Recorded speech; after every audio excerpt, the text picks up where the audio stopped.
मुझे नहीं देख रहा। छठे इमाम के पास शख्स गया, का मौला गुनाह की आदत है, कैसे बचूं गुनाह से? इमाम ने कहा ये बता, अगर गुनाह करते वक्त बाप देखे करोगे? नहीं। माँ देखे? नहीं।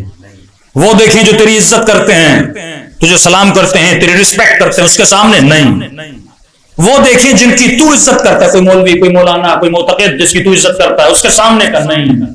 तो ये बता, अगर 6-7 साल का बच्चा देखे गुनाह करोगे? का नहीं। तो इमाम की आंखों में आंसू आए।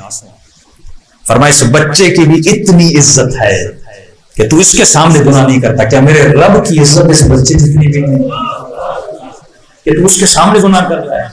इसका मतलब क्योंकि बच्चा फिजिकली देख रहा है, तू बच्चे के हुजूर को मान रहा है, लेकिन तू अल्लाह को महसूस नहीं कर रहा, लिहाजा तुम्हारे जहन में यह ख्याल आता है कि कोई नहीं देख रहा। जब तू कहता है ना कोई नहीं देख रहा, तू अमल से बताता है तू अल्लाह को मानता नहीं।